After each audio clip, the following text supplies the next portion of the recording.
That morning, my son-in-law Gavin Reed laid a hand on me, and I stayed quiet. By dinner time, I had cooked a feast fit for a king. My daughter Emily smiled when she walked in and said, "You finally understand your place." Dad, she was right. I did understand my place. But she stopped smiling the moment she saw who was already sitting at the head of the table.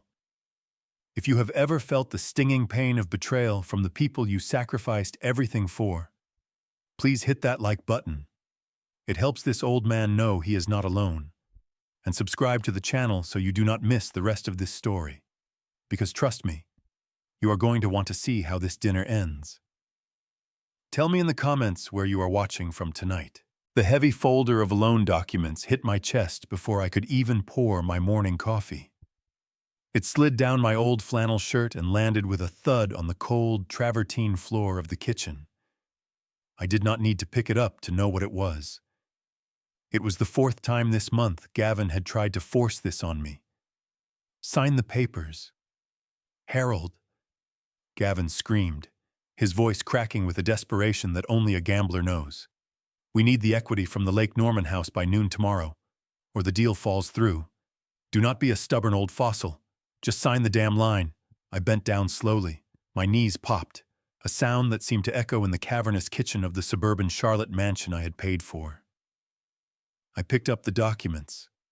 My hands were rough, calloused from 50 years of handling reinforced steel and concrete, but they did not shake. Gavin's hands, however, were trembling. He was 37 years old, a so-called crypto venture capitalist who wore three-piece suits to sit in front of a computer screen and lose money. I looked at the papers. It was a second mortgage application for the vacation home in North Carolina. The interest rate was predatory, 8.5%. It was financial suicide. I looked up at him. He was sweating, even though the central air conditioning was set to a brisk 68 degrees. "No, Gavin," I said, my voice low and steady.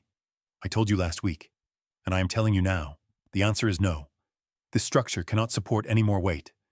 You are already over-leveraged." I spoke like the structural engineer I used to be. I spent my life calculating loads and stresses, ensuring that skyscrapers in downtown Charlotte did not collapse under their own weight. I knew a failing structure when I saw one, and Gavin Reed was a building on the verge of implosion. "You do not get to tell me about leverage, you old parasite," Gavin spat back, stepping into my personal space. "You live under my roof. You eat my food. You exist because I allow it." I almost laughed. His roof. I bought this house 9 years ago when Emily said they needed more space for a family they never started. I paid cash, but I let them put their names on the mailbox because I wanted my daughter to feel proud. I wanted her to feel secure. Now that security was being used as a weapon against me, I am not signing. "Gavin," I said, placing the folder on the quartz island. "And I am not a parasite. I pay for the groceries. I pay the utilities. And I mow the lawn that you are too important to touch." That was the moment the dam broke. I saw it in his eyes first. A flash of pure, unadulterated rage. He was not used to being told no. He was a man who lived on credit and false promises. And I was the only reality check he had left. His hand moved faster than I expected for a man who had never done a day of physical labor in his life. The back of his hand connected hard with my right cheek. The sound was sickeningly loud in the quiet kitchen. It sounded like a dry branch snapping in winter. The force of it knocked my head to the side. My glasses, the wire-rimmed aviators I had worn since I was supervising the concrete pours at the Bank of America Tower, flew off my face. They skittered across the travertine floor and hit the base of the refrigerator with a crunch. I stood there frozen. My cheek burned like I had been touched by a welding torch. But I did not fall. I did not cry out. I just stood there tasting the copper tang of blood from where my tooth had cut the inside of my lip. I slowly turned my head back to look at him, Gavin was breathing heavily, his hand still raised slightly, as if he was surprised by his own violence. But there was no regret in his eyes, only a dare. He was waiting for me to crumble. He was waiting for the old man to cry and beg for forgiveness. But I was not looking at Gavin. I was looking past him. Emily, my daughter, my only child, was standing in the doorway leading to the dining room. She was dressed in her power suit, ready for her job as a human resources director. She had seen everything. She had seen her husband strike her 75-year-old father. I waited. I waited for her to scream. I waited for her to run to me. I waited for her to kick him out. I waited for the little girl I had carried on my shoulders to defend the man who had worked double shifts to pay for her Duke tuition. Emily took a sip from her travel mug. She did not look at me. She looked at her watch. Dad. She sighed, and the sound of her exasperation hurt more than the slap ever could. You really provoked him this time. You know how much stress Gavin is under with the markets crashing. Why do you have to be so difficult? Just sign the papers so we can have some peace. My heart, which had been hammering against my ribs, suddenly went still. It was a cold stillness, like the silence after a building demolition is complete and the dust begins to settle. I looked at my daughter, really looked at her. I realized then that I did not know this woman. This was not the girl who used to cry when she found a wounded bird in the yard. This was a stranger who had chosen her side. She valued the lifestyle Gavin promised her more than the dignity of her own father. She was not a victim. She was an accomplice. I walked slowly over to where my glasses lay. I picked them up. One of the lenses was cracked right down the middle. The frame was bent. These glasses had survived North Carolina winters on construction sites and 50 years of wear. They were tough, but they had finally broken under the weight of my family's greed. I put them in my shirt pocket. I wiped the trickle of blood from the corner of my mouth with the back of my hand. I looked at Gavin. He was puffing his chest out, empowered by his wife's support. Well, he barked. Are you going to sign? Or do I have to teach you another lesson? I looked him dead in the eye.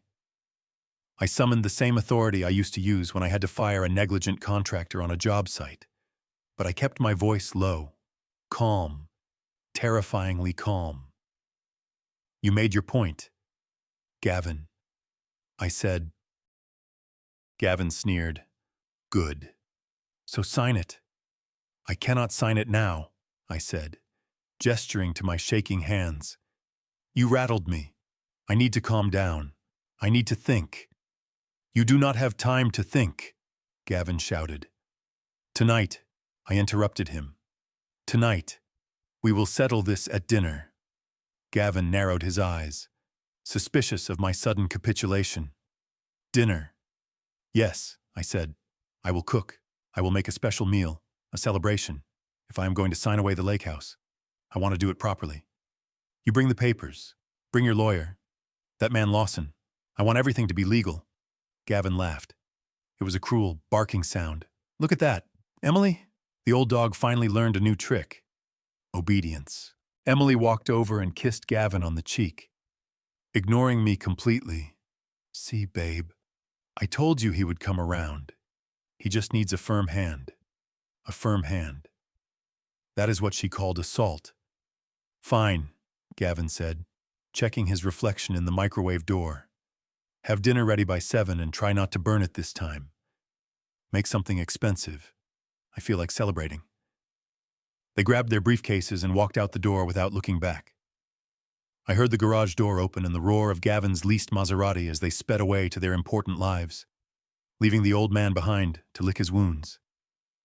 I stood in the silence of the kitchen for a long time. I touched my cheek. It was throbbing. It would bruise by evening. Good. I wanted the bruise. I wanted them to see it. They thought I was defeated. They thought I was a senile old man who had finally been broken by fear. They saw a cracked lens and a bleeding lip. They did not know that they had just cracked the foundation of their entire world. I am a structural engineer. I know that when a load-bearing wall is compromised, you do not patch it with tape. You condemn the building and you bring it down. I walked to the basement door. My legs felt stronger with every step. I was not going to the basement to hide. I was going to my old office, the one place in the house they never entered because it smelled of old paper and blueprints. Inside that office was a floor safe hidden under a rug. Emily thought it only contained my life insurance policy and her mother's old jewelry. She was wrong. I knelt down and spun the dial. Left, right, left. The heavy steel door clicked open. Inside was a stack of files I had been compiling for 8 months. Bank statements, emails I had recovered from the trash, and a burner phone I had bought with cash at a convenience store 3 towns over. I picked up the phone. I dialed a number I had memorized a lifetime ago. It rang twice. Wilson. The deep voice answered. Benjamin, it is Harold. It is time. There was a pause on the other end. Are you sure? Harold. Once we start this, there is no going back. I touched my bruised cheek again. I am sure, I said. Bring Victoria Thompson. Bring the whole team. Come at 7. The table is set. I hung up the phone and sat back in my old leather chair. I looked at the cracked lens of my glasses in my hand. Gavin wanted a celebration. He wanted something expensive. I would give him exactly what he asked for. I was going to serve him the most expensive meal of his life. I stood up and grabbed my car keys. I had to go to the market. I needed American Wagyu beef. I needed vintage California Cabernet. And I needed to make sure my knife was sharp, very sharp. Because tonight I was not just cooking dinner. I was carving out justice. The heavy oak door slammed shut, and the reverberation shook the picture frames in the hallway. I stood there alone in the foyer, listening to the silence that rushed in to fill the space they had left. The engine of Gavin's Maserati roared to life outside, aggressive and loud, before fading down the street. They were gone. They had left me bleeding in the kitchen of the house I bought, driving to jobs I had helped them secure, living a life built entirely on my shoulders. I walked over to the window and watched the car disappear around the bend. My hand went up to my cheek again. The skin was hot to the touch, and I could feel the swelling beginning to rise. A normal man would have gone to the freezer. A normal man would have grabbed a bag of frozen peas or a towel with ice to soothe the inflammation. But I was not feeling like a normal man today. I did not go to the freezer. I wanted the pain. I wanted the throbbing heat in my face to remind me exactly what had happened. I wanted the bruise to turn purple and ugly by this evening. I wanted it to be the first thing Gavin saw when he walked back through that door. It was not just an injury. It was evidence. It was the final crack in the structural integrity of this family. Emily, my little girl. The image of her standing there checking her watch while her husband assaulted me burned in my mind hotter than the slap. That was the true betrayal. A slap is physical. It heals. But seeing your own flesh and blood choose convenience over morality. Seeing her step over her father to get to her luxury car. That is a fracture that cannot be repaired. She thought she was keeping the peace. She thought she was being a good wife. But she had just become an accessory to a crime. Gavin's parting words echoed in the empty kitchen. Do not play games, Harold. Lawson is coming tonight. He will have the notary seal. You just sign and shut up. Lawson. That crooked lawyer who smelled like cheap cigars and cheaper cologne. He was the one who helped Gavin set up the shell companies. He was the one who drafted the papers to drain my retirement fund. Gavin thought bringing Lawson was a power move. He thought he was bringing a shark to eat a minnow. He did not know he was bringing the bait. I turned away from the window and headed toward the basement stairs. The upper floors of this house belonged to them. The marble, the skylights, the modern art that cost more than a year of college tuition. That was their world, a world of surfaces and appearances. My world was downstairs. I descended the wooden steps. The air down here was cooler, smelling of dry concrete and old paper. This was where I kept my life. Not the life they saw, the old man watching TV in the corner, but my real life, my history. I walked into my office. It was a small room, unfinished, with exposed beams and a concrete floor. They hated this room. They called it the dungeon. They never came down here, that was their mistake. Arrogance always creates blind spots. I sat down at my heavy steel desk. It was an old drafting table I had saved from a demolition site in the 90s. I ran my hand over the smooth metal surface. Underneath the desk, beneath a worn-out Persian rug that Martha had bought 45 years ago, was a floor safe. I pulled back the rug. The safe was old, solid steel encased directly into the foundation. I had poured the concrete around it myself. When I told Gavin about it years ago, I said it just held some old insurance policies and sentimental junk. He had laughed and never asked about it again. He was too busy looking for quick digital transfers to care about a mechanical lock. I spun the dial. The tumblers clicked into place with a satisfying mechanical precision. The heavy door swung open. I reached inside. There were no insurance policies. Instead, I pulled out a thick stack of documents. These were the blueprints of Gavin's destruction. I laid them out on the desk. There was the forensic accounting report I had commissioned 4 months ago. It traced every single dollar Gavin had siphoned from the family accounts. There was the copy of the forged withdrawal slip from my 401k. He had practiced my signature. It was a good forgery, but not perfect. He missed the loop on the letter B in Blackwood. I always looped it twice. He only did it once. And there was the most damning piece of all, a printed email thread between Gavin and a group of short sellers. He was leaking false information about structural defects in the Thompson Tower, a building I had consulted on 25 years ago. He was trying to drive the stock price of Thompson & Sons down so he could bet against it and make a fortune. He was willing to destroy my professional reputation, my legacy as an engineer, just to cover his gambling debts. I looked at the papers. This was not just a family dispute anymore. This was federal fraud. This was market manipulation. This was a felony. I reached back into the safe and pulled out a rolled-up tube of paper. I unrolled it on the desk, weighing down the corners with a stapler and a hole punch. It was the original structural schematic of the house we were standing in. I looked at the load-bearing walls. I looked at the foundation points. Gavin thought he was the master of this house. But I knew exactly where the weak points were. I knew exactly where to place the charges to bring the whole thing down in a controlled demolition. Finally, I reached into the back of the safe and pulled out a small, cheap flip phone, a burner. I had bought it with cash at a gas station 2 towns over. Gavin monitored the landline. He monitored the family cell plan. He thought he was smart. He thought he had cut off my lines of communication. I powered on the phone. The battery was full. I dialed a number I had not called in 8 months.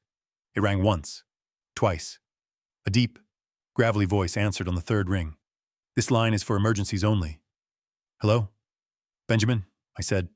My voice was calm, almost conversational. There was a pause on the other end. Then the tone of the voice changed. It softened but retained its steel edge. "Harold, I have been waiting for this call. Is it done? It is done," I said. I looked at the bruise forming in the reflection of the dark basement window. He crossed the line today. Benjamin. He got physical. And Emily.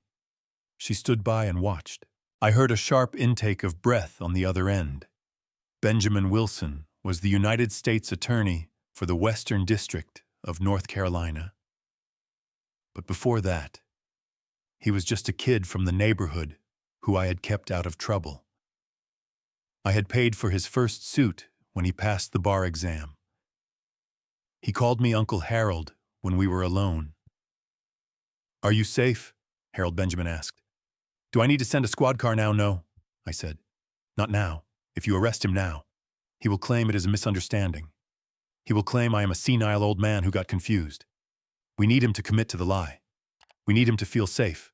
"What is the plan?" Benjamin asked. "He's coming back tonight at 7, I said. "He is bringing Lawson. They're going to try to force me to sign a second mortgage on the Lake Norman property. They think I am broken. They think I am going to sign everything over." "Lawson is coming?" Benjamin asked, his interest peaking.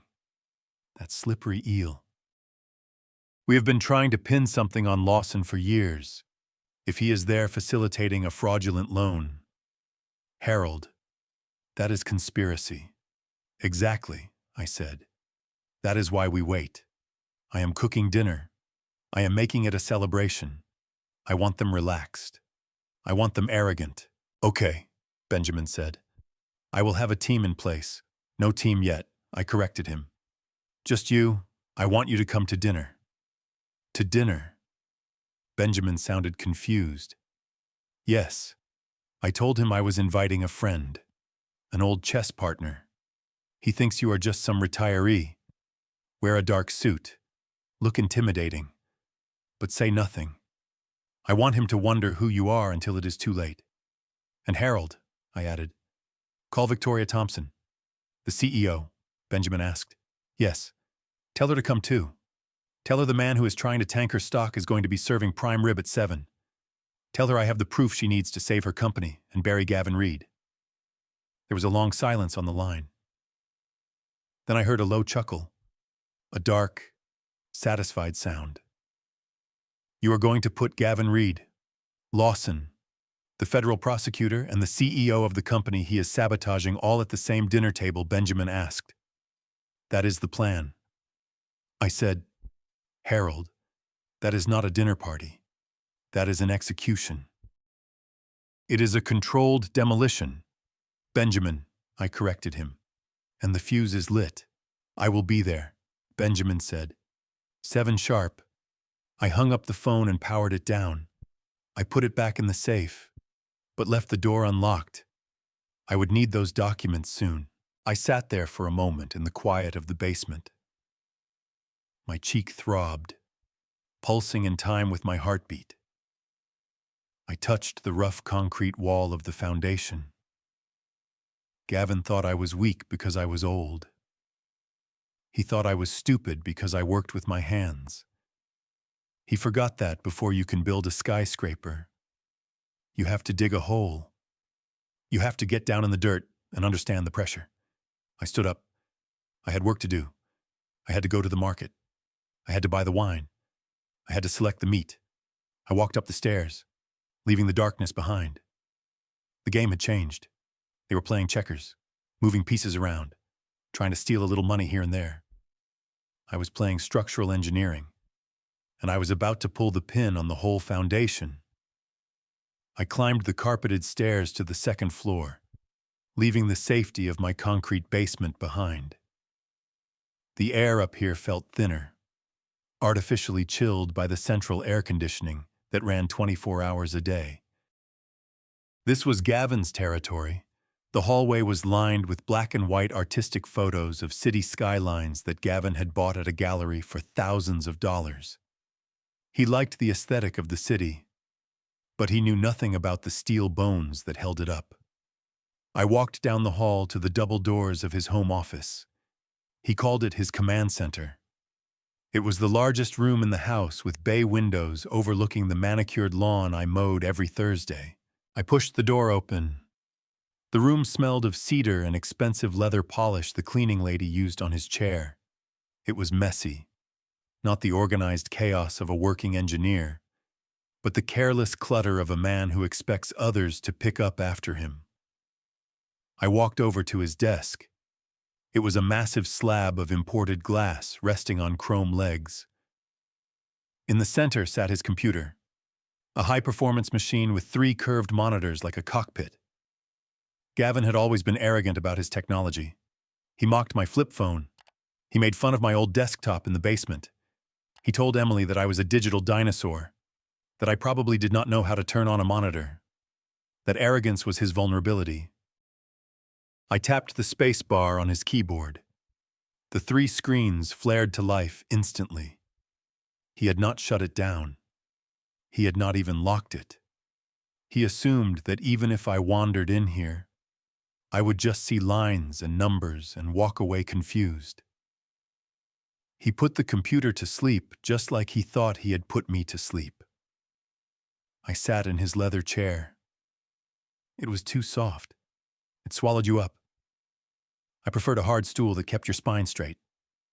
I looked at the screens. They were filled with stock tickers changing colors from red to green, rapid-fire chat windows, and open spreadsheets. To the untrained eye, it looked like complex financial wizardry. To me, it looked like a structure with too much load on the top floor. My eyes scanned the desk. A yellow sticky note was plastered to the bottom of the center monitor. It had a string of characters written in Gavin's jagged handwriting. Lakehouse 88. It was the password for his banking portal. He was lazy. A good engineer memorizes his safety protocols. A lazy man writes them on a post-it note. I did not need to log in yet. I needed to see what he had been doing before he left to assault me in the kitchen. I looked to the left of the desk. A wire mesh trash can sat there overflowing with crumpled paper. Gavin liked to print things out to read them. He said he liked the feel of paper when he was making big moves. I reached into the bin and pulled out a ball of paper from the top. I smoothed it out on the glass desk, pressing the wrinkles flat with my palm. It was a transaction confirmation from Fidelity Investments. I felt a cold drop in my stomach. That was where my 401k was held. The money I had saved over 50 years of freezing winters and scorching summers on construction sites. The money meant for my final years, so I would never be a burden to anyone. I read the document. Withdrawal amount $280,000. Distribution method wire transfer. Destination account Reed Ventures LLC. My eyes moved to the bottom of the page. There was a signature. Harold Blackwood. It was my name. It looked like my handwriting. But the loop on the H was too wide, and the pressure was too light. I signed my name like I etched it in stone. This signature floated on the paper. He had practiced. He had forged my signature to drain most of my retirement fund just last month. That was why he needed the loan on the lake house today. He had already spent my retirement, and he was still in the hole. I felt a wave of nausea. He had stolen my safety net. He had reached into my pocket and taken the years of labor I had stored there. But I forced the emotion down. I needed to be cold. I needed to be precise. I turned my attention back to the screens. One of the windows was an email draft. It was addressed to a journalist at the Wall Street Journal. The subject line read, Thompson & Sons Structural Defect Whistleblower. I leaned closer, adjusting my position in the chair. The email was drafted but not sent. It read, I have obtained internal memos from the original construction phase of the Thompson Tower in Charlotte. These documents confirm that the lead structural engineer, Harold Blackwood, knowingly approved substandard concrete density for the main load-bearing pylons in the underground garage. He was paid off by suppliers to look the other way. The building is structurally unsound, and a collapse event is statistically probable within the next 5 years. I stopped breathing. The room seemed to tilt on its axis. Thompson Tower. That was my masterpiece. I spent 4 years of my life on that site. I checked every truck of concrete. I tested every rebar weld personally. That building was safer than the ground it stood on. It was my legacy. It was the proof that I had existed and that I was good at what I did. Gavin was not just stealing my money. He was selling my name. He was murdering my reputation. I looked at the other screen. It showed a trading platform. He had a massive short position open on Thompson & Sons stock. It all clicked into place like a steel beam sliding into a rivet. He was going to send that email. He was going to leak a lie that I was corrupt and incompetent. The news would cause a panic. Thompson's stock would crash and Gavin would make millions betting against the company I helped build. He was going to use my destruction to fund his lifestyle. He was going to burn down my history to warm his hands. I stared at the glowing pixels. A cold fury settled over me. It was not the hot anger of the slap in the kitchen. This was different. This was the cold calculation of an engineer looking at a building that needed to be condemned. He thought I was a clueless old man. He thought I was just a source of funds. He did not realize that by attacking my professional integrity, he had declared a war he was not equipped to fight. I reached into my pocket and pulled out the burner phone. I opened the camera. I took a picture of the forged withdrawal slip. I made sure the lighting was clear so the fake signature was visible. I took a picture of the email draft on the screen. I took a picture of his short position on the trading platform showing the millions of dollars he stood to gain from my ruin. I took a picture of the sticky note with his password. I recorded everything, every pixel of his betrayal. Then I carefully crumpled the paper back into a ball. I placed it back in the trash can exactly where I found it. I wiped the glass desk where my hand had rested, removing the heat print of my palm. I stood up. My knees did not pop this time. I felt light. I felt dangerous. I looked around the room one last time. This office with its view and its leather and its high-speed connection to the world was a lie. It was built on a foundation of theft and deceit. Gavin wanted to talk about structural failure. He wanted to talk about collapse. I walked to the door. "You want to bring down the foundation of my house," I whispered to the empty room. "I am going to show you what a real collapse looks like. And I am going to make sure you are standing in the lobby when the roof comes down." I closed the door softly. I had a dinner to prepare, and now I knew exactly what the main course would be. It would be the truth served cold. The engine of my 2001 Ford F-150 rumbled to life with a cough and a shake that rattled my teeth. It was a sound I loved. It was the sound of honest machinery. There were no computers in this engine block to hide flaws or cheat emissions tests. It was just iron, oil, and combustion. It was real, unlike the plastic and fiberglass world Gavin lived in. I backed out of the garage, the tires crunching over the gravel that spilled onto the pristine driveway. I caught a glimpse of the house in the rearview mirror. It looked like a fortress, a monument to new money and bad taste. I had poured the foundation for it myself, ensuring it would stand for 100 years, never knowing I was building the prison where my wife would die, and my dignity would be stripped away piece by piece. I drove toward the city, bypassing the discount grocery store where I usually shopped with my coupons and calculator. Today, I was not hunting for bargains. I was hunting for weapons. I pulled into the parking lot of the high-end market in South Park. My rusted bumper looked out of place next to the Teslas and Range Rovers. I parked crookedly, taking up 2 spaces just because I felt like being a nuisance. I stepped out, smoothing down my flannel shirt. I still wore my work boots. Let them stare. The automatic doors slid open, releasing a blast of refrigerated air that smelled of organic produce and overpriced flowers. I grabbed a cart, one of the ones without a wobbling wheel. I needed precision today. I went straight to the butcher counter. The glass case was illuminated like a jewelry store display. Inside, resting on beds of crushed ice, were cuts of meat that cost more than my first truck. I pointed a calloused finger at the center display. "That one," I told the butcher, a young man with a waxed mustache who looked like he had never held a hammer in his life. "The American Wagyu A5. He looked at me, scanning my worn clothes and the bruise blooming on my cheek. "Sir," he said, his voice dripping with polite condescension, That is $200 a pound. We have some very nice chuck roast on sale if you are looking for a stew. I looked at him. I did not blink. I did not ask for chuck roast. Son, I asked for the Wagyu. I want 4 pounds, thick cut, and trim the fat but leave enough for the sear.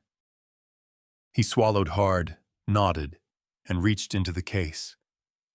As he weighed the meat, my mind drifted back 8 months to a Tuesday. The day I asked Gavin for money to buy Martha her pain medication. The insurance had capped out, and she was hurting so bad she could not sleep. The good medicine, the brand name that actually worked without making her nauseous, cost $450. Gavin had stood in the kitchen checking his reflection in his $25,000 watch. $450. Harold. He had scoffed. That is ridiculous. Just get the generic stuff. It is the same chemical compound. She won't know the difference. We are tight this month. I have to pay the membership fees at the country club. He bought a watch that cost as much as a car. But he would not pay for my wife to have a painless night. I bought the generic, and I held her hand while she vomited from the side effects until dawn. I watched the butcher wrap the Wagyu. 4 pounds, $800. I will take it, I said. I threw the package into the cart. It landed with a heavy thud. Next was the produce section. I needed mushrooms, but not just any mushrooms. I walked to the specialty case where they kept the truffles, Oregon black winter truffles. They looked like lumps of coal, but they smelled like earth and musk. I picked up a jar, $90 an ounce, if you want to be treated like a king. Gavin, I whispered to the jar in my hand, I am going to feed you like one right before the guillotine drops. I put 3 jars in the cart. Finally, I headed to the wine cellar at the back of the store. It was temperature controlled, quiet, and smelled of cork and oak. I walked past the shelves of $30 bottles that Gavin usually drank on weeknights. I went to the locked cabinet. I scanned the labels until I found it. Opus 1, 1998, the year Emily was born. I stared at the bottle through the glass. I remembered that year. I remembered holding her in the delivery room, her tiny hand gripping my finger. I remembered promising her that I would build her a world where she would never be unsafe. I worked double shifts for 25 years to keep that promise. I built the foundation of her life with my own sweat. And this morning, she watched her husband strike me and told me I was annoying him. I waved down the sommelier. He came over with a key ring. Open it, I said. He unlocked the cabinet and carefully pulled the bottle out. It was covered in a fine layer of dust. An excellent choice, sir, he said. A very complex vintage. Are you celebrating a special occasion? You could say that, I replied.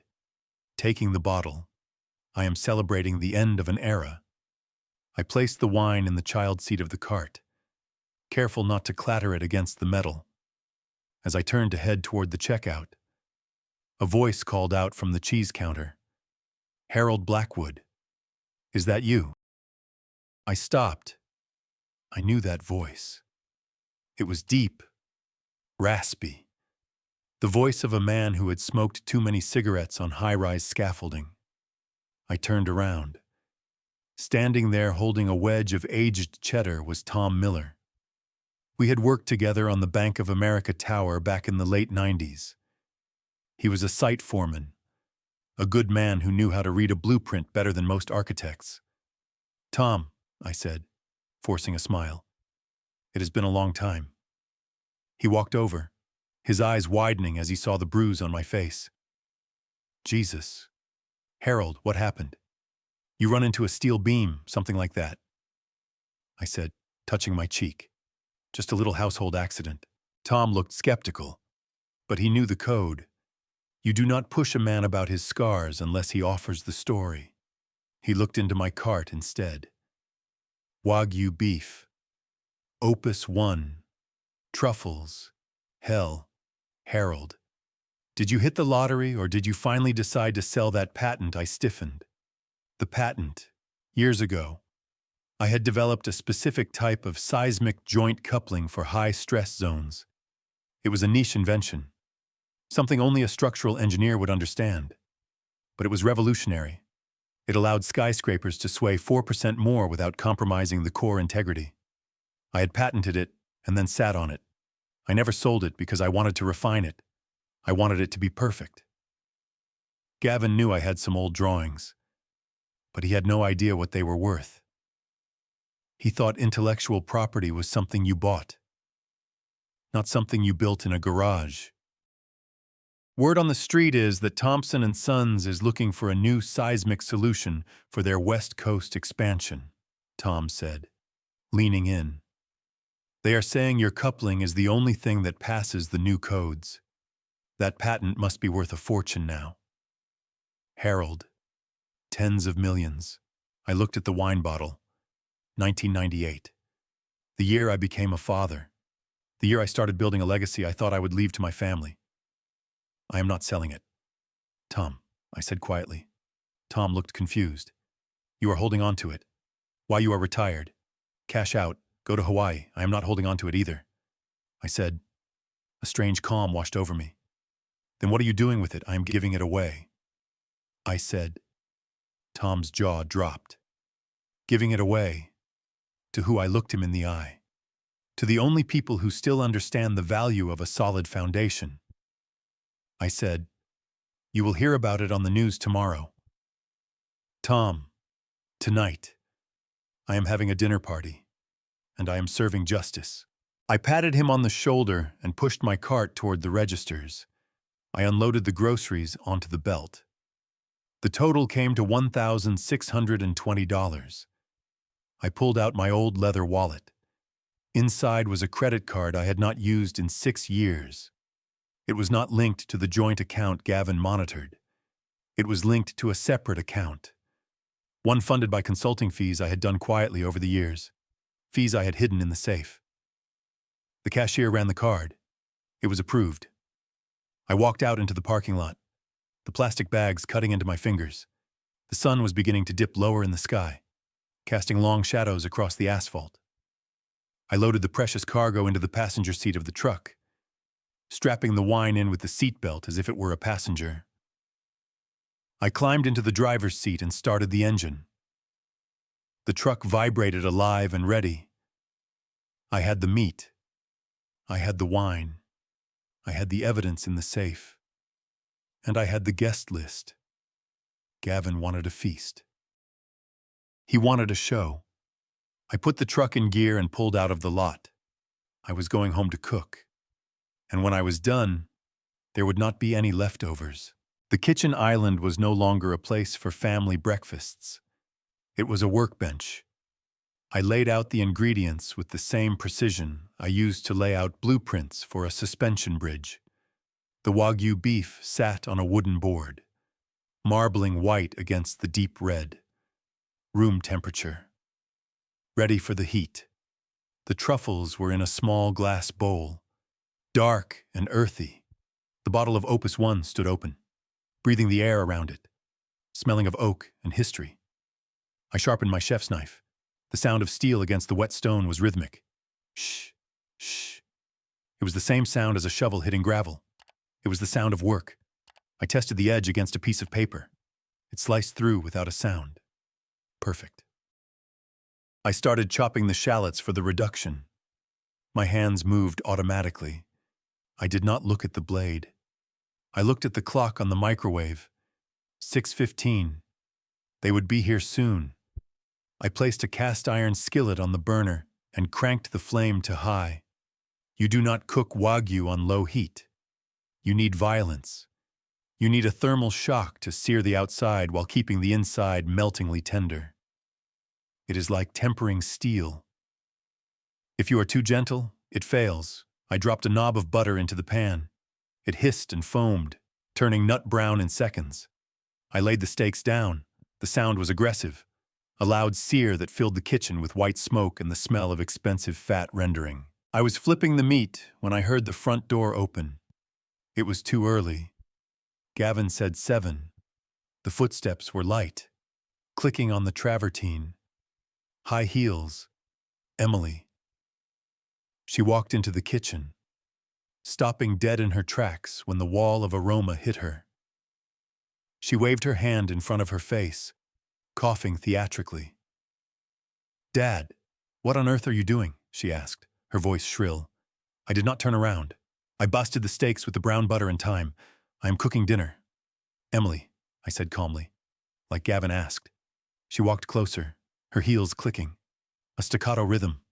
She peered over my shoulder at the pan. Her eyes widened when she saw the meat. She looked at the bottle of wine on the counter. She looked at the jar of truffles. This is Wagyu beef," she stammered. "And that wine. Dad, that is a $1,200 bottle." I plated the steaks to rest. I know what it is. "Emily," I said, wiping my hands on a towel. She stepped back, her face twisting into a mask of suspicion. "Where did you get the money for this?" she demanded. "You are on a fixed income. You complain about the price of gas. How did you afford this?" She paused, a dark thought crossing her mind. "Did you take Gavin's wallet? Did you go into his office and take his credit card, Dad? If you stole from him after what happened this morning, he is going to call the police. You know he will." I looked at my daughter. She was wearing a designer suit I knew cost more than my first truck. She was holding a bag that cost more than the roof repairs I did last year.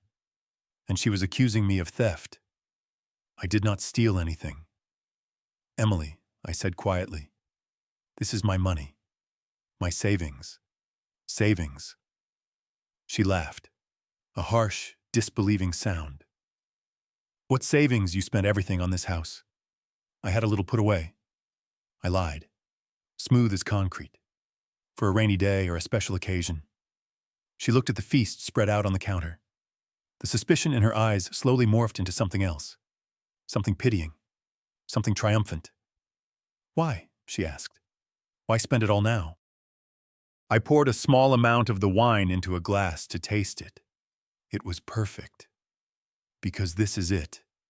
Emily," I said, looking her in the eye. "This is the last of it. It is a farewell dinner." Her face softened.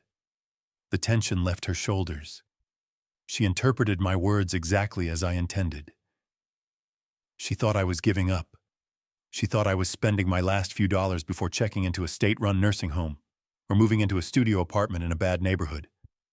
She thought I was bowing out. "Oh, Dad," she said, and her voice took on that sickly sweet tone she used when she wanted something. "You finally get it. You finally understand that this arrangement, it just was not working. It is better this way for everyone." "For everyone," I repeated. "Yes," she said, reaching out to touch my arm, but pulling back when she saw the grease on my sleeve. "Gavin needs his space. We need our privacy. And you need somewhere quieter. Somewhere you do not have to worry about maintenance or bills. It is the right decision. Dad, I am proud of you for being sensible. Proud of me." She was proud that I was making myself homeless to accommodate her husband's ego. She looked at the steaks again, licking her lips. "Well," she said, brightening up, "since it is a celebration, maybe I will go change into something nicer. It smells amazing. Dad, really you outdid yourself." She turned and trotted out of the kitchen, practically skipping. She was happy. She was relieved. Her problem was solving itself. The old man was leaving and he was making dinner on his way out. I watched her go. I felt a coldness in my chest that had nothing to do with the temperature. It was the feeling of the last tie being severed. I turned back to the stove. I had a sauce to finish. I deglazed the pan with a splash of the Opus 1, scraping up the brown bits of meat. I added the chopped truffles and a splash of heavy cream. I whisked it until it was dark and glossy. It was 6:55. The rumble of the Maserati engine announced their arrival. It was followed by the slam of a car door and the sound of men laughing. The front door opened. "Something smells expensive." Gavin's voice boomed through the hall. He walked into the kitchen. Loosening his tie, he looked flushed, excited. Beside him was a man I recognized instantly. Lawson. He was shorter than Gavin, rounder, with a suit that was too shiny and a smile that looked like it was painted on with oil. He carried a leather briefcase that looked like it cost more than he was worth. Well, Gavin said, walking over to the island. "Look at this spread. Wagyu, Opus 1, Lawson. Look at this. I told you the old man could cook." Lawson sniffed the air. "Very impressive." "Mr. Blackwood," he said, his voice oily. "I did not know you had it in you." I wiped the knife clean and set it down. "I have a lot of surprises left in me." "Mr. Lawson," I said. Gavin laughed, slapping Lawson on the back. "See, he is docile now. He knows who the Alpha is." Gavin looked at me, pointing to the bruise on my face.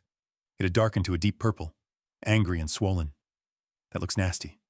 "Harold," he said with zero sympathy, "you should put some makeup on it before we eat. Takes away from the appetite." I touched the bruise. "No," I said. "I will wear it. It reminds me of why we are here." Gavin shrugged. "Suit yourself. Just do not bleed on the tablecloth." He turned to Lawson. "Pour yourself a drink. Lawson, the old man will serve us in a minute. We will eat. He will sign the papers and then we can get back to business." Lawson rubbed his hands together. "Excellent.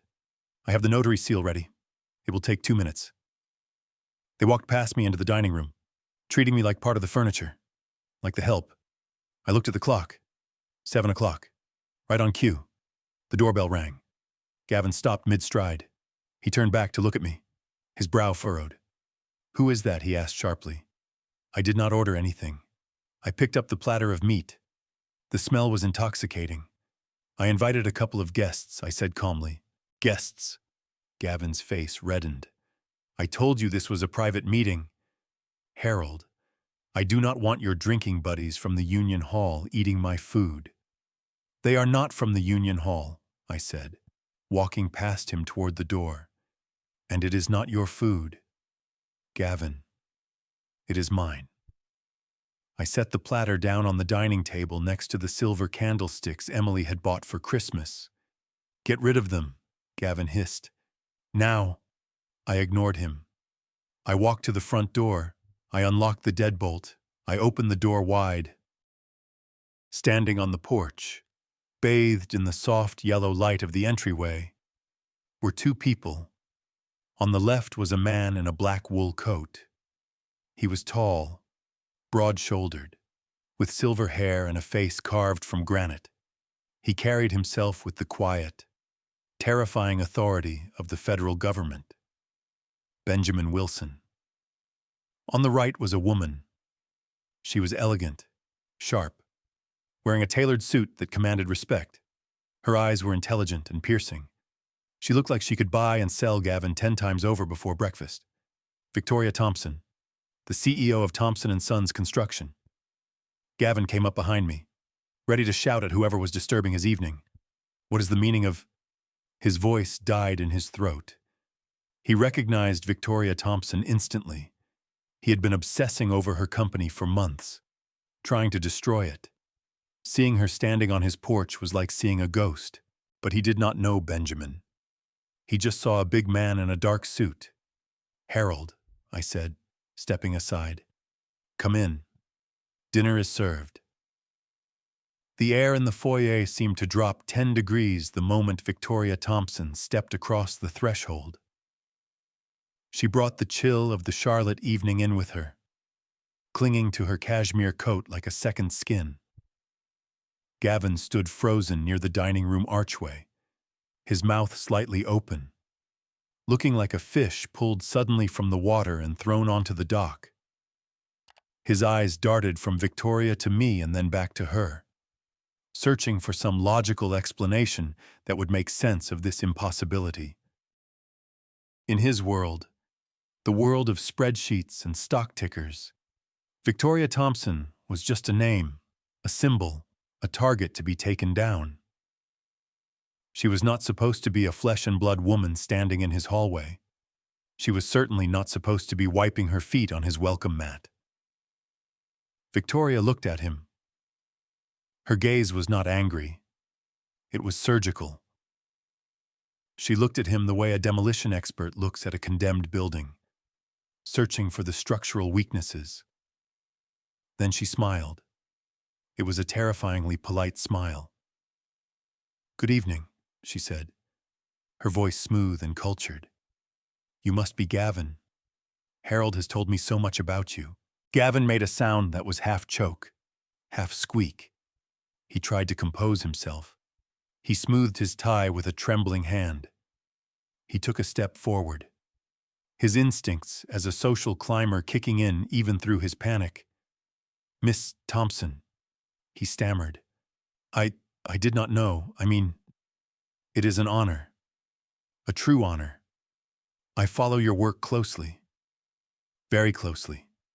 I watched him struggle. He was terrified. He was wondering if she knew. He was wondering if she had seen the short positions, the forum posts, the lies he was spreading about her life's work. But arrogance is a powerful blinder. I could see the wheels turning in his head. He was convincing himself that this was a coincidence. He was telling himself that the old man just happened to know a rich woman, that I was too stupid to understand the connection. "And who is this?" Gavin asked, turning his attention to the large man looming behind her. He seemed relieved to look away from Victoria. Benjamin stepped into the light. He did not smile. He did not offer his hand. He just stood there, a monolith in a dark suit. "Wilson," he said. His voice was a deep rumble that seemed to vibrate in the floorboards. "Just a friend of Harold's." "Harold," I said, playing the role of the gracious host to perfection. "Please let me take your coats." Victoria slipped out of her coat, revealing a charcoal gray suit that probably cost more than Gavin's car. Benjamin kept his on for a moment longer, staring at Gavin, letting the silence stretch until it was uncomfortable before finally shrugging it off. Emily came clicking down the stairs. She had changed into a silk dress, something elegant and expensive, ready for her victory dinner. She stopped halfway down when she saw the crowd in the hall. "Who are these people?" she asked, her voice sharp. "Gavin, I thought you said it was just Lawson." Gavin rushed to the bottom of the stairs, grabbing her arm a little too tightly. The rest of the evening unfolded exactly as I had engineered it. Every beam placed, every charge set, every second time to the collapse. Benjamin Wilson placed his hands on the dining room table. Large, steady hands that had once held a football scholarship and now held indictments. He looked at Gavin with the mild curiosity a man gives a cockroach right before he steps on it. "You know." "Gavin," Benjamin said, his voice rolling like distant thunder. "I find your theories on leverage very interesting, especially the part about creating value out of thin air." Gavin tried to smile, but it came out crooked. "And you are a lawyer?" he asked, voice cracking. "Something like that," Benjamin answered. "I work with numbers, too. I look for patterns, anomalies, and recently, a very interesting pattern crossed my desk." Gavin's wine glass trembled in his hand. "What kind of pattern?" Benjamin leaned in. "Short sales, massive leveraged short positions against a single company. Thompson and Sons Construction, executed through a series of shell companies registered in the Caymans. But the interesting thing is, the IP address used to execute those trades traces back to a residential address right here in Charlotte." The room went dead silent. The only sound was the hum of the refrigerator and Emily's shallow breathing. Gavin froze. His fork slipped from his fingers, hit the china plate with a sharp clatter, bounced, and landed pointing straight at his heart like an accusing finger. He stared at the fork as if it were a loaded gun.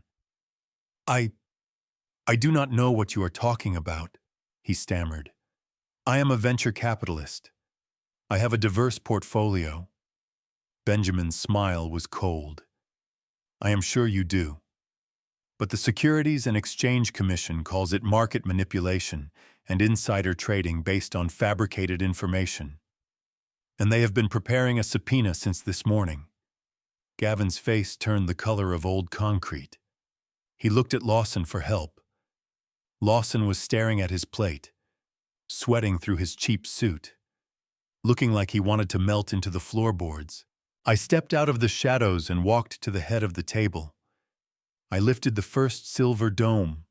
Underneath, on a velvet-lined tray, was not dessert. It was a thick Department of Justice report with the federal seal and a USB drive resting on top. Enjoy your meal, I said quietly. It is going to be a long night. Gavin stared at the seal. Denial is a powerful drug. He swept his arm across the table, knocking over his wine glass. The dark red Opus 1 bled across the white tablecloth like an open wound. He did not apologize. He reached into his jacket and slammed a blue folder down in the puddle. Enough games, he roared. Sign the mortgage. Harold, I have a liquidity deadline at 9 tomorrow.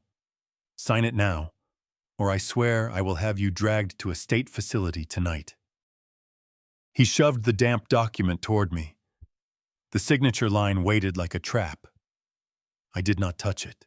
Victoria Thompson picked it up with two manicured fingers as if it were something dirty. She scanned it under the chandelier light, then laughed. A genuine, amused laugh. Oh, Mr. Reed, she said, placing it back down. This document is worthless. You cannot mortgage this house. Gavin turned purple. It is perfectly legal, Victoria's eyes danced. It might be drafted correctly, but the premise is flawed. You do not own this house. You never did. Emily stood up. Excuse me, we have lived here 9 years. We picked the curtains. My name is on the mailbox. Victoria looked at her with pity. Putting your name on a mailbox does not convey title. Dear, I had my team run a title search this afternoon. According to the Mecklenburg County Register of Deeds, neither Gavin Reed nor Emily Reed appears anywhere on the chain of title. Gavin's chair scraped back. That is a lie. Harold bought it for us as a wedding gift. He spun toward me. Tell her. Harold. Tell her it is my house. I took a slow sip of water. I never said it was your house. Gavin, I said it was your home. There is a difference. What are you talking about? Emily cried. You signed the papers at closing. I signed as trustee. I corrected. 11 years ago, when I saw how you spent money. Gavin, leasing cars you could not afford, buying watches on credit. I created the Blackwood Family Trust. I am the sole grantor and sole trustee. The house belongs to the trust. You have been guests.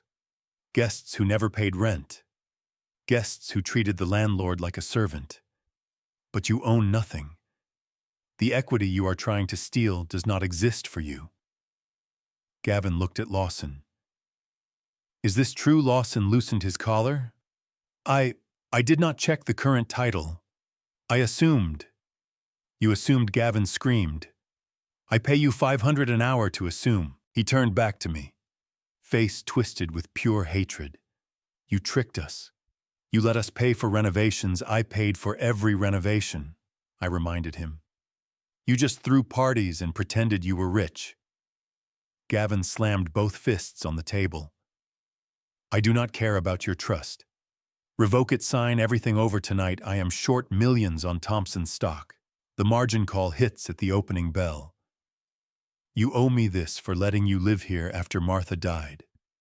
I stood slowly.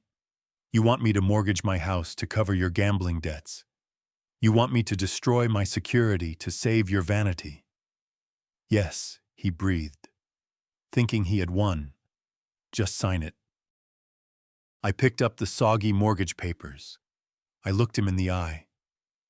Then I tore them in half, again and again, until only confetti remained. Never, I said. Gavin stared at the pieces, face slack with shock. What did you say? I said never. Not 1 cent, not one brick. You dug this hole. You lie in it. Emily sobbed. Dad, please, he will go to jail. He should have thought of that before he forged my name. I answered. He should have thought of that before he raised his hand to me in my own kitchen. Gavin lunged across the table, hands reaching for my throat. You ruined me. I will kill you. He never made it. Benjamin Wilson moved like a freight train. One massive hand clamped Gavin's shoulder and slammed him back into his chair so hard the wood cracked. Sit down, son, Benjamin rumbled, unless you want to add assault on a federal officer to tonight's charges. Gavin froze. Federal Officer Benjamin smiled, cold and wolfish. We have not even gotten to dessert yet. Gavin collapsed into his seat, pushed down by the weight of reality. I walked to the sideboard and lifted the second silver dome. Underneath lay color printouts and another USB drive. Gavin stared as if it were a bomb. What is this? He rasped. Dessert, I said. A special delicacy I prepared just for you. Benjamin's voice cut through the silence. Open it. Gavin's trembling fingers lifted the lid. On top was a chat log. The old man is becoming a liability. File for conservatorship. Claim dementia. Get 2 doctors. Put him in the state facility off I-85. The cheap one. He will be a drooling vegetable. Emily read it and went white. You were going to lock him away in that place, you told me, luxury assisted living with a garden view. Next page, trading statements showing 40-1 leverage against Thompson & Sons. Victoria took it. Voice like ice. You were not investing. Mr. Reed. You were sabotaging. Last page, the forged 401k withdrawal for $280,000. Gavin looked at the USB. What is on this audio? I said. From your office, from the kitchen, hours of you laughing about stealing from the clueless old man, planning to sell my patent to a shell company for pennies, calling me a fossil. I heard every word. Gavin stood so fast his chair crashed backward. You recorded me in my own house. This is illegal entrapment. Lawson finally spoke, voice shaking. Actually, North Carolina is a one-party consent state, and Harold owns the house. Gavin spun to Lawson. Do something. Lawson raised both hands in surrender. If the feds are here with this evidence, I need to think about my own license. Coward Gavin spat. Benjamin reached into his jacket and flipped open a leather wallet. The gold DOJ badge caught the chandelier light. Gavin Reed, you are under arrest. Gavin stared at the cuffs. You cannot do this. I have rights. Benjamin's radio crackled. Move in. Secure the premises. The front door exploded open. A dozen FBI agents in tactical gear flooded the house. Emily screamed and cowered behind the china cabinet. Lawson put his hands on his head without being asked. Gavin tried to run for the patio doors. 2 agents tackled him, face planting him into the mahogany table beside the cold Wagyu. The truffle sauce splattered across his $1,000 suit. Handcuffs clicked. Miranda rights were read. Gavin sobbed. Harold, please, I can pay it back. Just give me time. I leaned close as they dragged him past. There is no paying this back. Gavin. The foundation cracked. The building is coming down. They hauled him out into the night. The flashing red and blue lights finally faded from the front windows, leaving the house in a sudden, heavy darkness. The aggressive wail of the sirens grew distant, replaced by the quiet hum of the Charlotte suburbs. A world that had no idea what had just happened behind these brick walls. The dining room looked like a battlefield after the smoke cleared. The air still smelled of spilled Opus 1 and expensive beef. But the poison, The suffocating weight of Gavin's greed had been sucked out the door along with him. I heard frantic footsteps overhead. Emily was running back and forth across the master bedroom, dragging suitcases from the closet. Hangers rattling, drawers slamming. It was the sound of a rat fleeing a sinking ship, desperate to salvage whatever scraps it could carry before the water rushed in. I felt no pity. I felt only cold detachment. She was packing clothes I had paid for into luggage I had bought her, fleeing a life I would no longer subsidize. I turned to my guests. Benjamin Wilson and Victoria Thompson stood amid the wreckage of the dinner party, looking at me with quiet respect. They no longer looked like titans of law and industry. They looked like friends. "Let us sit," I said, gesturing toward the living room. "The chairs in there are more comfortable, and the air is cleaner." We walked into the living room. Gavin had filled it with uncomfortable modern furniture designed to impress rather than comfort. But the fireplace was mine. I struck a match and lit the kindling I had laid earlier. The fire caught, crackling and popping, casting a warm orange glow that chased away the sterile chill of the central air. I placed the half-empty bottle of 1998 Opus 1 on the coffee table. There was enough left for 3 glasses. I poured. My hand was steady. The tremor that had plagued me for months, born of stress and repressed rage, was gone. Victoria took her glass and settled into an armchair. She looked tired but satisfied. The tension around her eyes had smoothed out. She had just watched a threat to her company be neutralized in real time. Benjamin loosened his tie, unbuttoned the top button of his shirt, and took a long sip. "That is good wine. Harold," he rumbled. "It tastes like victory. It tastes like survival," I corrected, taking my own seat. Above us, something heavy hit the floor with a thud. Emily dropping a suitcase. We all glanced at the ceiling, then back at each other. "She will be gone by morning," Benjamin said. "I have an officer stationed at the end of the block to make sure she does not try to take anything that belongs to the trust. Fixtures stay, art stays. She leaves with her clothes and her consequences." I nodded, watching the flames dance in the hearth. "Thank you, Benjamin, for everything. I could not have pulled the trigger without you." "You built the case," he replied, raising his glass. "I just brought the handcuffs. You did the hard work. You lived in the trench with the enemy." Victoria set her glass down on a coaster. She reached into the inside pocket of her blazer and pulled out a long, cream-colored envelope, thick and heavy. She leaned forward and placed it on the table in front of me. "We have some unfinished business, Harold," she said softly. I looked at the envelope. "What is this?" Victoria smiled. "You remember when you consulted on the Thompson Tower back in '98? You refused a fee? You said you wanted equity instead. You said you believed in the company." I nodded. I remembered. Gavin had called me stupid for not taking cash. He said equity in a construction firm was dead money. I never touched it. I just let it sit and compound. "Exactly," Victoria continued. "You were a silent partner, Harold, a ghost in the machine. But you owned 15% of the founding shares. You never cashed a single dividend check. You told us to reinvest everything." She tapped the envelope. "This is not payment for the patent. That is a separate conversation. This is just this fiscal year's dividend distribution. It has been sitting in escrow waiting for you to claim it."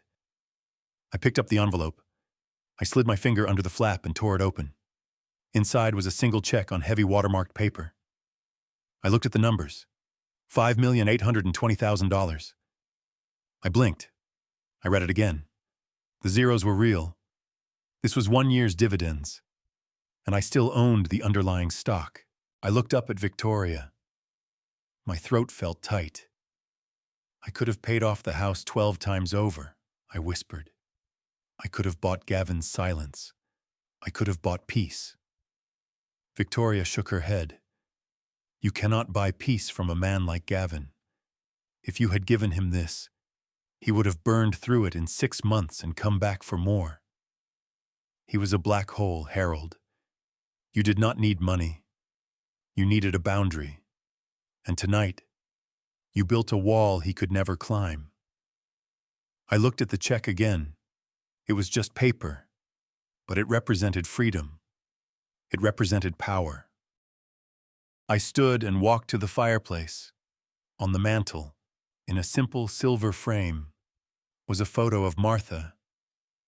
She was smiling, hair windblown, standing on the shore of Lake Norman before we bought the vacation house, before everything became complicated. She had died in pain because I was trying to save money. She had died worrying about the heating bill. I touched the cool glass of the frame. I'm sorry. Martha, I whispered. I should have done this sooner. I turned back to Benjamin and Victoria. I held up the check. I do not need this, I said. I have my pension. I have the house. I have enough to buy good steaks and good wine when I want them. I do not need $5.8 million. Benjamin leaned forward. Then what are you going to do with it? Harold. I looked into the fire. I thought about the slap.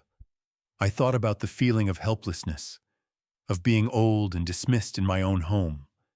I thought about how many other fathers and mothers were out there right now, sitting in kitchens, being bullied by their children, being forced to sign away their homes, being treated like burdens instead of human beings. I am going to build something, I said. Victoria raised an eyebrow. A building, no. I answered. A fortress. I looked at them both, my voice growing stronger. I am going to start a foundation, the Martha Blackwood Center for Elder Protection. I want to build a real facility, not a nursing home, a sanctuary, a place for elderly people who are victims of financial and physical abuse by their own families. I want on-site lawyers to help them protect their assets. I want doctors who actually listen. I want good food. I want safety. I want a place where no one ever has to be afraid of their own child again. Victoria stood. Her eyes were shining. We can build that, she said. Thompson & Sons will donate every ounce of steel and concrete. We will do it at cost. Benjamin stood too. And I will handle the legal framework, he said. We will make it untouchable. Harold. Ironclad. Above us. The front door slammed shut one final time. The sound echoed through the empty house like the closing of a tomb. Then came the roar of Emily's sedan starting and speeding away into the night. She was gone. The house was finally empty of parasites. I sat back down. The silence was no longer heavy. It was peaceful. It was the silence of a structure that had weathered the storm and still stood tall. I picked up my glass of Opus 1. The liquid was dark, almost black in the firelight. I swirled it, watching the legs run slow and rich down the crystal. 1998. A good year. A year of endurance. I raised the glass to my friends, to Martha, I said, and to new foundations, to Martha. They echoed, clinking their glasses against mine. I took a sip. The wine was dry, complex, full of tannins and history. It hit the back of my throat with a sharp bite, the astringency of old grapes and oak barrels. But as it settled, as the warmth spread through my chest, the flavor changed. It softened. It became rich and velvety, leaving a taste of dark fruit and victory on my tongue. It was bitter. I thought, closing my eyes. The road to get here was bitter. The betrayal was bitter. The slap was bitter. But this moment, this freedom, I opened my eyes and looked into the fire. The taste of justice is astringent, I said quietly, setting my glass down. But the aftertaste is sweet. Screen fades to black. I learned that love without boundaries is not love. It is just fuel for someone else's greed. For years, I built a life for my daughter, but I failed to build her character. Gavin mistook my silence for weakness and my patience for senility. But like any good structure, when the load becomes too heavy, you do not simply patch the cracks. You must either reinforce the foundation or condemn the building. True wealth is not the money in the bank. It is the ability to look in the mirror with dignity. Never set yourself on fire just to keep ungrateful people warm. If watching justice be served tasted as sweet to you as that vintage wine, please hit that like button. It helps this channel grow. Subscribe so you never miss a story of redemption. And tell me in the comments, have you ever had to teach a hard lesson to someone you loved? I want to hear your stories. I read every single one. Rebecca looked at her with something close to pity. Putting your name on a mailbox does not convey title. Dear, I had my team run a title search this afternoon when Harold invited me. I like to know where I am dining. According to the DuPage County Recorder of Deeds, neither Gavin Brooks nor Emily Brooks appears anywhere on the chain of title. Gavin shot to his feet, chair scraping loudly. That is a lie. Harold bought this house for us. It was a gift. He put it in our names. He spun toward me, eyes wild. Tell her. Harold, tell her it is my house. I took a slow sip of water. I never said it was your house. Gavin, I said quietly, I said it was your home. There is a difference. Emily stood up too, tears already starting. You signed the papers at closing. Dad, you gave us the keys. I signed as trustee. I corrected her. Trustee, Gavin repeated, the word hanging in the air. Yes, I said. 10 years ago, when I saw how you spent money. Gavin, leased cars you could not afford, suits on credit. I created the Harold Brooks Revocable Living Trust. I am the sole grantor and the sole trustee. This house, the lake house, every brick belongs to the trust. You have been guests. Guests who never paid rent. Guests who treated the landlord like a servant. But you own nothing. Gavin looked at Donovan. Is this true? Donovan loosened his collar, sweating. I did not check the current title. I assumed you assumed. Gavin screamed. I pay you $600 an hour to assume. He turned back to me, face twisted with hatred. You tricked us. You let us put money into this place. We paid for the pool. The landscaping, I paid the pool maintenance and the gardeners. I reminded him, you just threw parties and pretended you were rich. Gavin slammed both fists on the table, plates jumping. I do not care about your trust. You can revoke it. Sign it over tonight. I am short on Thompson stock. The margin call hits at opening bell. If I do not post collateral, they liquidate everything. He pointed a shaking finger at my face. You owe me this, Harold, for letting you live here after Martha died. Sign it. I looked at the man who had slapped me this morning. I looked at the man who had forged my name. I looked at the man who wanted to destroy my reputation for pocket money. He wanted me to save him. I stood slowly, picked up the wine-soaked mortgage, and tore it in half. Then again, and again, until it was confetti on the table. Never, I said. Gavin stared at the pieces, face slack. What did you say? I said never. I repeated, voice rising for the first time. Not 1 cent, not one brick. You dug this hole. Gavin, you can lie in it. Emily let out a broken sob. Dad, please. He will go to jail. I looked at my daughter. Her tears were for herself, not for me. He should have thought of that before he forged my signature. I said, He should have thought of that before he raised his hand to me in my own kitchen. Gavin lunged across the table, fingers reaching for my throat. You ruined me. I will kill you. He never touched me. Jackson Reed moved like a freight train. One massive hand clamped Gavin's shoulder and slammed him face first onto the mahogany. Sit down, son, Jackson rumbled. Unless you want to add assault on a federal officer to tonight's charges. Gavin froze. Federal officer, he whispered. Jackson smiled, cold and wolfish. Oh, we have not even started dessert yet. I walked to the sideboard and lifted the second silver dome. Underneath was another neat stack of documents and a second USB drive. Gavin stared at it like it was a live grenade. What is this? He rasped. Dessert, I said. A special delicacy I prepared just for you. Jackson's voice cut through the room like a gavel. Open it.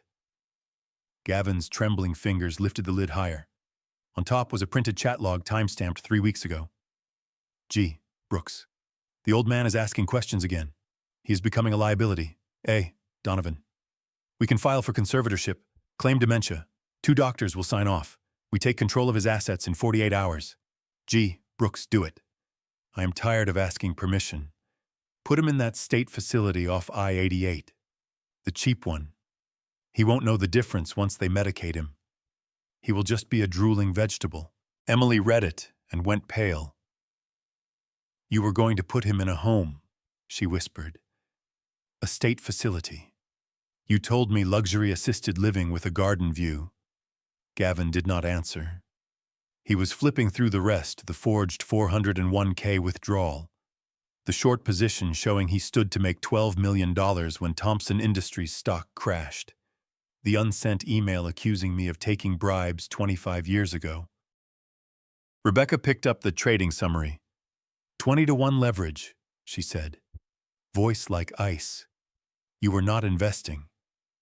Mr. Brooks, you were sabotaging. Gavin's eyes locked on the USB drive. What is on this audio? I said. From your office. From the kitchen. Hours of you laughing about how easy it was to steal from the clueless old man. Hours of you planning to sell my seismic patent to a Chinese shell company for pennies. Hours of you calling me useless. A fossil.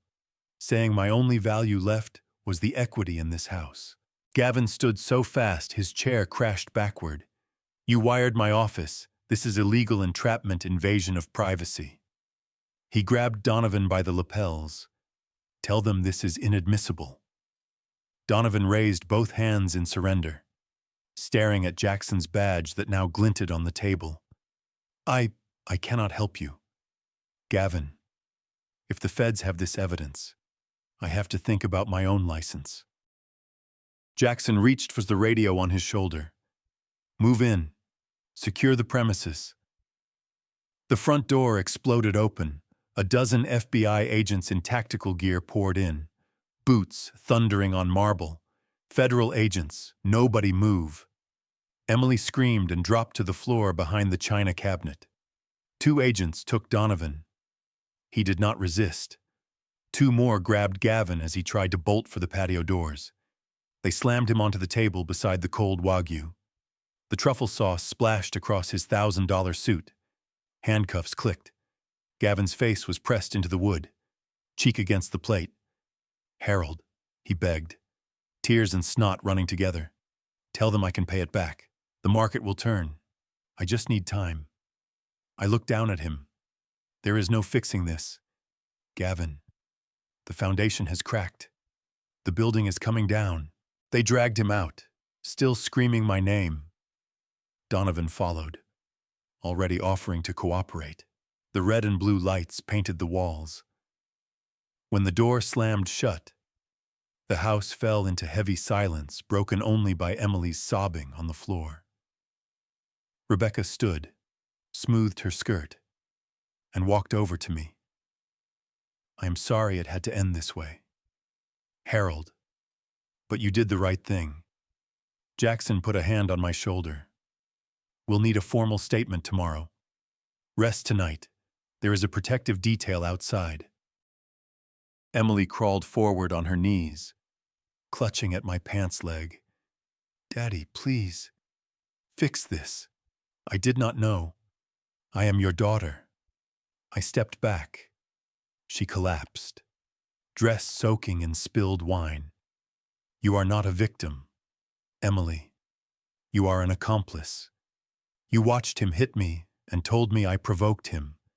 You chose your side this morning.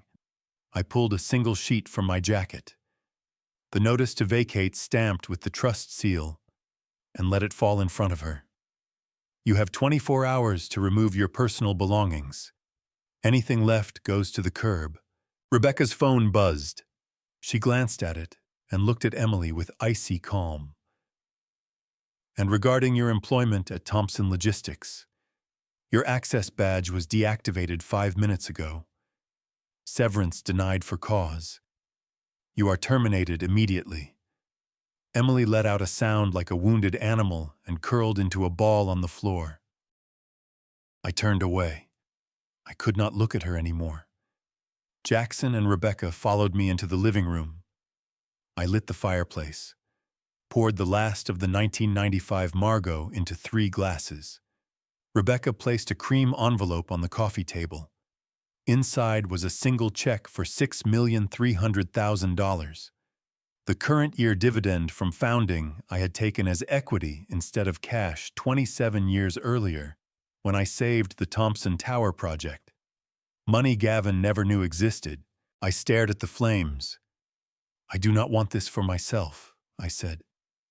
I want to build the Martha Brooks Sanctuary, a place where no elderly parent is ever terrorized, robbed, or struck by their own child again. Lawyers on site, doctors who listen, good food, real safety. Rebecca's eyes shone. Sterling will build it at cost. Jackson raised his glass. And the Justice Department will make certain no one ever touches it. We toasted Martha to new beginnings, to foundations that endure. The wine was astringent at first, sharp with age and memory, but the aftertaste spread slow and sweet across my tongue. Justice, when it finally arrives, tastes like the finest vintage you never knew you owned. Above us, the front door slammed one final time. Emily's car started and drove away into the Illinois night. The house was empty of parasites. The demolition was complete.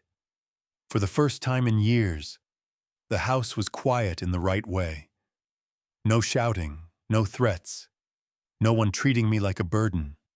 Just 3 old friends, a dying fire, and the taste of a 27-year-old vintage that had been worth the wait. I leaned back in my chair and closed my eyes. Tomorrow the reporters would come. Tomorrow the sanctuary would have its first donation of $6 million and counting. Tomorrow the world would learn that Harold Brooks was never the helpless old man they thought he was. But tonight there was only the snow, the fire, and the sweet, lingering aftertaste of freedom. Love without boundaries is not love. It is just fuel for someone else's greed. I learned that the hard way, but I also learned that silence is not weakness. Sometimes silence is the sound of a master engineer setting the final charge. And when the dust settles and the smoke clears, the only thing left standing is the foundation you built for yourself. Fade to black. If watching justice served tasted as sweet to you as that 1995 Margot did to me, hit the like button. Subscribe so you never miss another story of redemption. And tell me in the comments, have you ever had to tear down something you built with your own hands just to save your soul? I read every single one. This old man is finally at peace. Good night.